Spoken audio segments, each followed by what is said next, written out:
우리는 이런 얘기를 많이 하잖아요. 이런 얘기를 많이 합니다. 과거에는, 저도 지금은 그렇지만 옛날에 과거에는 그럴 수밖에 없었다, 이 말을 자주 했었어요. 그럴 수밖에 없었다. 그리고 뭐 예전에는 뭐 그 시절에는 다 그랬다, 우리 때는 다 그랬다, 불법을 행하고 부정을 하고 뭐 부패를 하고 그랬는데, 오늘날 이 문제로 인하여 다투어지는 이유가 뭘까요? 왜냐하면 그럴 수밖에 없다는 죄를 합리화하기 때문에 회복이 일어나지 않습니다. 절대 회복이 일어나지 않습니다. 여러분, 이 기존 세대와 다음 세대의 이 사람들이 연합되지 못하는 게 뭔지 아십니까? 죄를 합리화하는 거예요. 사실은 원래 듣고자 하는 마음이 있어요. 하나님도 원래 듣고자 하는 마음이 있는데 그 얘기를 해야 되는데 그럴 수밖에 없었다라고. 여러분, 하나님 앞에 회개할 때 한번 해보세요. 하나님, 그럴 수밖에 없었습니다. 그러면 이게 회복이 될까요? 죄송하지만 절대 안 됩니다. 절대 안 됩니다. 그래서 저는요, 이 말씀을 묵상하면서 저희 아버지가 너무 감사하더라고요. 생각할 때마다만 한 번씩 눈물이 주르르 흐릅니다. 저희 아버지를 저는 정말 존경하고 사랑하거든요. 지금은 또 사고로 인해서 많이 힘들고 또 이제 회복은 많이 되었지만 한때는 참 미워했습니다. 왜냐하면 아버지 시절에 힘겹게 살아온 걸 저는 이해를 합니다. 이해를 해요. 근데 아버지께서 항상 좋지 않는 언어와 행동을 해가지고 너무 힘들었어요. 그래서 그게 모르지만 이 마음에 계속 쌓여 있는 거예요. 평소 때 아무리 좋게 해줘도 그 마음은 사라지지 않고 계속 마음에 머물러 있는 것입니다. 아버지가 한마디 할 때, 그땐 그럴 수밖에 없었다. 너희를 사랑하기 때문에 그랬다. 살기 위해서 그랬다. 사실은 그런 핑계가 필요 없거든요. 근데 저희 아버지께서는 딱 한마디, 아들아, 미안하다. 저는 막 그때부터 새롭게 변화됐습니다. 내 자녀들에게도 자신 있게 미안하다고 말할 수 있을 만한 사람이 되었어요. 한 사람의 영향력이 이렇게 큰 겁니다. 가족 가운데 얽혀있던 수많은 문제가 아버지의 말 한마디 때문에 모든 것이 다 회복되었습니다. 여러분, 이게 뭡니까? 바로 그동안에 흘러왔던 모든 죄의 근원을 멈추게 하고 끊어버리게 하고, 여러분, 소위 말하는 가게에 흐르는 저주를 끊어버리는 것은 온전한 회개입니다. 예수 그리스도를 의지하는 마음으로, 그거예요. 핑계가 아닙니다. 죄를 합리화하면 끝까지 그 불행은요, 자손 대대로 후손까지 계속 이어져 가는 거예요. 근데 말 한마디, 미안하다는 말 한마디가 우리의 가정의 모든 것들을 회복하게 되었습니다. 한 사람의 영향력이 이렇게 큰 것입니다. 나의 자녀들에게도 자신 있게 말할 수 있고, 후손들에게도 내가 잘못한 것에 대해서 내가 잘못했다고 얘기할 때 모든 것이 회복되어 하나님의 온전한 사랑이 흘러가는 것입니다. 전 인류를 죄로 물들게 한 사람이 있었지만 전 인류를 의로 살리게 한 사람이 있었다는 거예요. 그 한 사람의 역할이 얼마나 중요합니까? 인류를 죄로 물들게 만드는 한 사람이 있었지만, 여러분, 인류를 생명으로 인도하는 또 다른 한 사람이 있었다면 저와 우리 성도님들은 어떤 한 사람이 되어야 되겠습니까? 사도 바울은요, 14절 마지막 절에 이렇게 얘기를 하고 있습니다. 아담은 오실 자의 뭐라고요? 모형이다. 아담은 오실 자의 모형이다. 오실 자는 하나님께서 인류의 구원을 위하여 보내시겠다고 약속하신 누굽니까? 예수 그리스도, 메시아입니다. 바울은 아담과 이 예수 그리스도를 어떤 대응되는 관계로 설명을 하고 있어요. 여기 오늘 본문에 보면요, 18절부터 계속해서 비교하고 있습니다. 18절에 보면 한 범죄라는 말로 하나님의 명령을 어기고 선악과를 따먹은 아담의 죄를 얘기하고 있고, 그리고 한 의로운 행위는 예수 그리스도의 십자가의 사건을 통해서 온전히 그 의를 이루는 한 사람을 얘기하고 있습니다. 그리고 19절에 보면 또 이렇게 말합니다. 한 사람, 아담은 어떻게 됐습니까? 하나님의 말씀에 불순종한 한 사람으로 기록되어 있지만 뒤에 한 사람은 뭡니까? 예수 그리스도, 죽음을 내어놓고 온전한 하나님 앞에 순종했던 한 사람을 얘기하고 있습니다. 아담은 불순종한 한 사람, 예수님은 순종한 한 사람. 아담의 불순종으로 인한 결과는 여러분 아는 것처럼 죄로 말미암아 사망의 문이 활짝 열려버렸습니다. 아담이라는 한 사람 때문에. 그런데 한 사람, 예수님의 순종으로 말미암아 어떻게 됐습니까?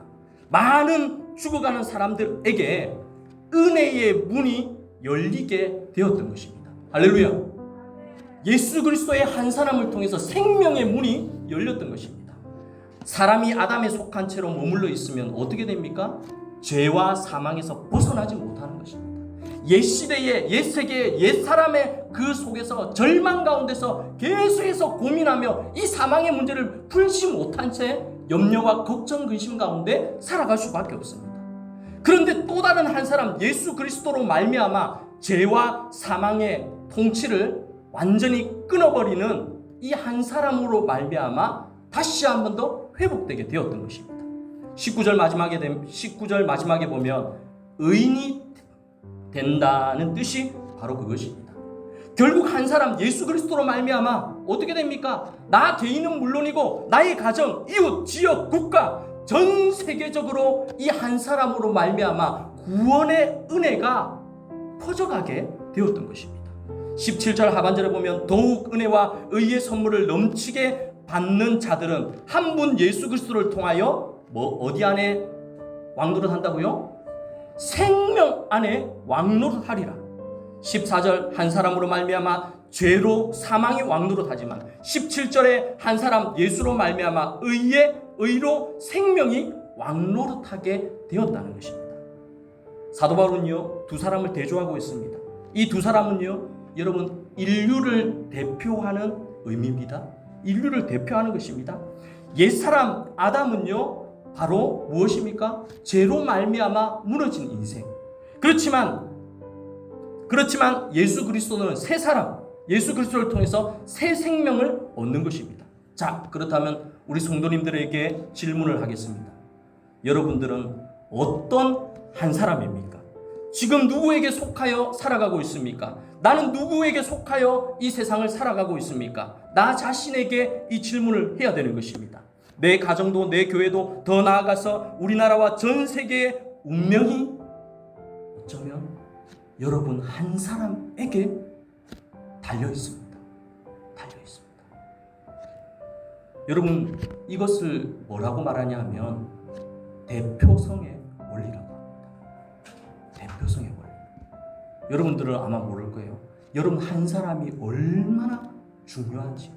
하나님이 여러분 한 사람 한 사람을 통해서 하시고자 하는 놀라운 하나님의 역사와 능력과 또 하나님의 그 일하심이 여러분 개개인에게 숨겨져 있습니다. 한 사람이 변화되면요 가정이 다 변화됩니다. 한 사람이 변화되면요 교회가 다 변화됩니다. 한 사람이 변화되면 국가가 변화됩니다. 한 사람이 변화되면요 전 세계가 생명으로 공급되는 놀라운 일이 일어나는 것입니다. 저는 그 한 사람이 저와 우리 성도님들이 되기를 원합니다. 여러분 월드컵 축구 여러분 보셨죠? 온 국민이 떠들썩합니다. 우리나라 선수가 경기할 때 이 선수들이 이기기를 막 고대합니다.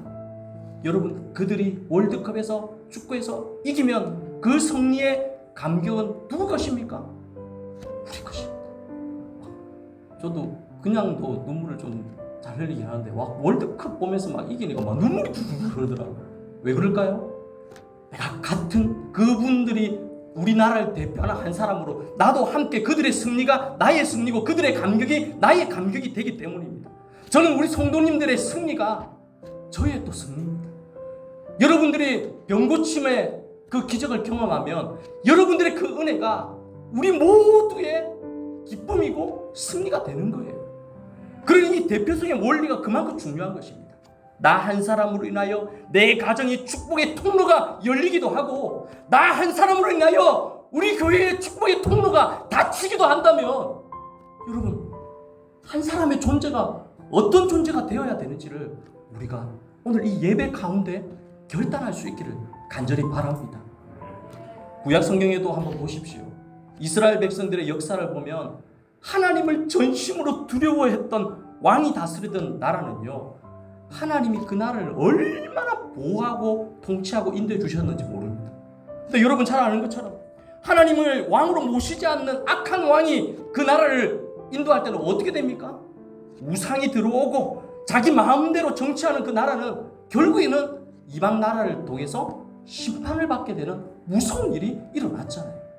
그렇다면 여러분, 그 한 사람이 어떤 사람이 되어야 되는지를 우리 성도님들이 오늘 예배를 통해서 결단할 수 있기를 간절히 바랍니다.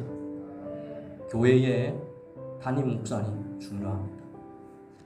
교회의 시무 장로님 너무 중요합니다.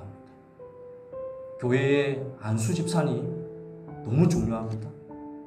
우리 권사님, 집사님, 심지어 우리 어린아이와 같은 이 아이들 한 사람도 얼마나 중요한지 모릅니다. 한 사람의 영향력이 교회를 새롭게 하고 하나님의 나라의 복음을 더욱더 확장하게 만든다는 것을 알고 우리가 하나님 앞에 기도할 때 예수 그리스도를 통해 한 사람이 생명의 길을 열었던 것처럼 저와 우리 성도님들도 그런 성도님들 되기를 예수님 이름으로 축복드립니다. 아멘. 오늘 주신 약속의 말씀을 가지고 우리 함께 기도할 때 주님, 내가 예수 그리스도처럼 생명을 전하는 한 사람이 되기를 원합니다. 한번 주셨던 약속의 말씀을 마음에 담아서 우리 다 같이 1, 2분 정도 기도하도록 하겠습니다. 오 주님 아버지 하나님, 은혜와 사랑을 감사를 드립니다.